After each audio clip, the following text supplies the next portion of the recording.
हरे कृष्णा राधे राधे। आप सभी को पुत्रदा एकादशी व्रत की हार्दिक शुभकामनाएं। दोस्तों, आज की इस वीडियो में मैं आपको श्रावण मास में शुक्ल पक्ष में पड़ने वाली पुत्रदा एकादशी व्रत की व्रत कथा का रसपान कराने जा रही हूँ। तो चलिए वीडियो शुरू करते हैं। अगर आपको हमारी ये वीडियो अच्छी लगी हो तो लाइक शेयर और सब्सक्राइब करना ना भूलें और कमेंट बॉक्स में ओम नमो भगवते वासुदेवाय अवश्य लिखिए। तो चलिए वीडियो शुरू करते हैं। श्री युधिष्ठिर महाराज जी कहने लगे कि हे कृष्ण भगवान, मैंने श्रावण मास के कृष्ण पक्ष की कामिका एकादशी के बारे में सुना।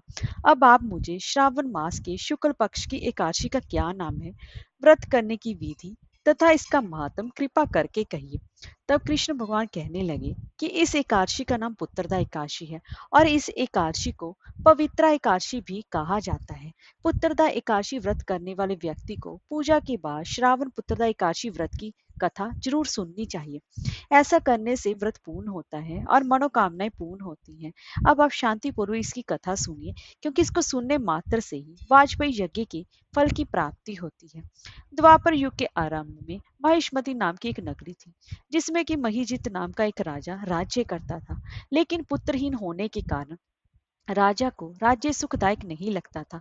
उसका मानना था कि जिसके संतान ना हो, उसके लिए ये लोक और परलोक दोनों ही दुखदायक होते हैं। पुत्र सुख की प्राप्ति के लिए राजा ने अनेक उपाय किए, परंतु राजा को पुत्र की प्राप्ति नहीं हुई। वृद्धावस्था आती देखकर राजा ने अपने प्रजा के प्रतिनिधियों को बुलाया और कहा कि हे प्रजाजनों, मेरे खजाने में अन्याय से उपार्जन किया हुआ धन नहीं है, ना ही मैंने कभी देवताओं तथा ब्राह्मणों का धन छीना है। किसी दूसरे की धरोहर भी मैंने नहीं ली है। प्रजा को पुत्र के समान में पालता रहा। मैं अपराधियों को पुत्र तथा बांधवों की तरह दंड देता रहा और कभी किसी से घृणा नहीं की। सबको सम्मान माना है। सज्जनों की सदा पूजा करता हूँ। इस प्रकार धर्म युक्त राज्य करते हुए भी मेरे पुत्र नहीं है, सो मैं अत्यंत ही दुख पा रहा हूँ। इसका क्या कारण है? राजा महिजित की इस बात को विचारने के लिए मंत्री तथा प्रजा के प्रतिनिधि वन को गए। वहां बड़े बड़े ऋषि मुनियों के दर्शन किए। राजा की उत्तम कामना की पूर्ति के लिए किसी श्रेष्ठ तपस्वी मुनि को देखते फिरते रहे। एक आश्रम में उन्होंने एक अत्यंत ही वयोवृद्ध धर्म की किया था। बड़े तपस्वी, परमात्मा में मन लगाए हुए, निराहार, जितेंद्रिय, जितात्मा, जित क्रोध, सनातन धर्म के गूढ़ तत्वों को जानने वाले, समस्त शास्त्रों की ज्ञाता महात्मा लोमश मुनि को देखा, जिनका कि कल्प के व्यतीत होने पर एक रोम गिरता था।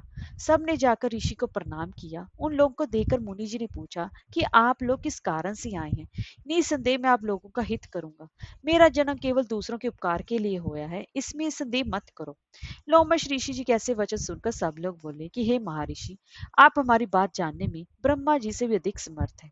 अंत आप हमारे संदेह को दूर कीजिए। महिष्मतिपुरी का धर्मात्मा राजा महिजित प्रजा का पुत्र के समान पालन करता है, फिर भी वह पुत्रहीन होने के कारण दुखी है। उन लोगों ने आगे कहा कि हम लोग उसकी प्रजा हैं, अंत उसके दुख से हम भी दुखी हैं। आपके दर्शन से हमें पूर्ण विश्वास है कि हमारा यह संकट अवश्य दूर हो जाएगा, क्योंकि महान पुरुषों के दर्शन मात्र से ही अनेक कष्ट दूर हो जाते हैं। अब आप कृपा करके राजा के पुत्र होने का उपाय बताइए। यह वार्ता सुनकर ऋषि ने थोड़ी देर के लिए नेत्र बंद किए और राजा के पूर्व जन्म का वृतांत जानकर कहने लगे कि यह राजा पूर्व जन्म में एक निर्धन वैश्य था। निर्धन होने के कारण इसने कई बुरे कर्म किए। ये एक गांव से दूसरे गांव व्यापार करने जाया करता था। एक समय ज्येष्ठ मास के शुक्ल पक्ष की द्वादशी के दिन मध्याह्न के समय वह, जबकि वह 2 दिन से भूखा प्यासा था, एक जलाशय पर जल पीने गया। उसी स्थान पर एक तत्काल ब्याही हुई प्यासी गौ जल पी रही थी। राजा ने उस प्यासी गाय को जल पीते हुए हटा दिया और स्वयं जल पीने लगा। इसलिए राजा को यह दुख सहना पड़ा। एकादशी के दिन भूखा रहने से वह राजा हुआ और प्यासी गौ को जल पीते हुए हटाने के कारण पुत्र वियोग का दुख सहना पड़ रहा है। ऐसा सुनकर सब लोग कहने लगे कि हे ऋषि, शास्त्रों में पापों का प्रायश्चित भी लिखा है। अतः जिस प्रकार राजा का ये पाप नष्ट हो जाए, आप ऐसा कोई उपाय बताइए।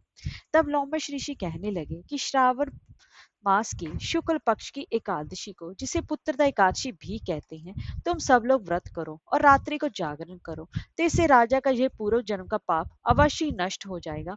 साथ ही राजा को पुत्र की भी अवश्य ही प्राप्ति होगी। लोमश ऋषि के ऐसे वचन सुनकर मंत्रियों सहित सारी प्रजा नगर को वापस लौट आई, और जब श्रावण शुक्ल एकादशी आई तो ऋषि की आज्ञा अनुसार सबने पुत्रदा एकादशी का व्रत और जागरण किया। इसके पश्चात द्वादशी के दिन इसके पुण्य का फल राजा को दिया गया।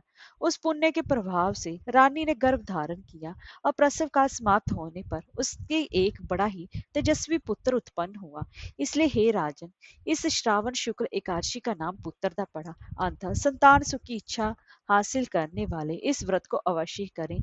इसके महात्म को सुनने से मनुष्य सब पापों से मुक्त हो जाता है, और इस लोक में संतान सुख भोग कर परलोक में स्वर्ग को प्राप्त करता है। और इस बार सावन मास में 2024 में पुत्रदा एकादशी का जो व्रत है वह 16 अगस्त को किया जाएगा। धार्मिक मान्यता है कि पुत्रदा एकादशी व्रत करने से संतान प्राप्ति और बच्चों की तरक्की से जुड़ी सभी तरह की परेशानियों से मुक्ति मिलती है।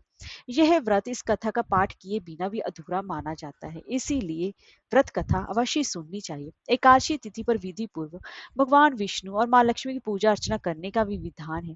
धार्मिक मान्यता भी है कि पुत्रदा एकादशी व्रत करने से साधक को भगवान विष्णु की कृपा की प्राप्ति होती है और संतान सुख भी मिलता है। साथ ही यश, कीर्ति, सुख और समृद्धि में भी वृद्धि होती है। अगर आप भी संतान की प्राप्ति चाहते हैं या संतान की तरक्की चाहते हैं तो सावन की पुत्रदा एकादशी का व्रत अवश्य करें, और पूजा के दौरान व्रत कथा का पाठ जरूर करें। इससे साधक के जीवन में खुशियों का आगमन होता है। पुत्रदा एकादशी के दिन सुबह ब्रह्म मुहूर्त में जल्दी उठना चाहिए, और फिर स्नान का स्वच्छ वस्त्र धारण करने चाहिए। फिर सूर्य नारायण को जल अर्पित करें। अब घर के पूजा स्थान में चौकी पर पीला वस्त्र बिछाना चाहिए, और भगवान विष्णु, माँ लक्ष्मी की प्रतिमा को स्थापित करना चाहिए। उनका अभिषेक करना चाहिए। पीला उनको वस्त्र अर्पित करें। माँ लक्ष्मी को 16 श्रृंगार चढ़ाएं। देसी घी का दीपक जलाकर भगवान श्री हरि विष्णु जी के बाल स्वरूप लड्डू गोपाल जी को उनकी पूजा पासना करें, और धनिया की पंजीरी, पंचामृत, पीले फल और पीली रंग की मिठाई का ही भोग लगाएं, और उसमें तुलसी दल डालना बिल्कुल ना भूलें। पूजा के दौरान मंत्रों चालीसा का पाठ करते रहें, और व्रत कथा का भी रसपान करें, और रात्रि जागरण अवश्य ही करें। इससे विष्णु भगवान अत्यंत ही प्रसन्न होते हैं। अगर दोनों ही पति पत्नी मिलकर यह व्रत करते हैं तो ये सबसे ज्यादा उत्तम माना जाता है। संतान प्राप्ति कराने का यह सबसे कारगर और अचूक उपाय भी है। हरे कृष्णा, राधे राधे।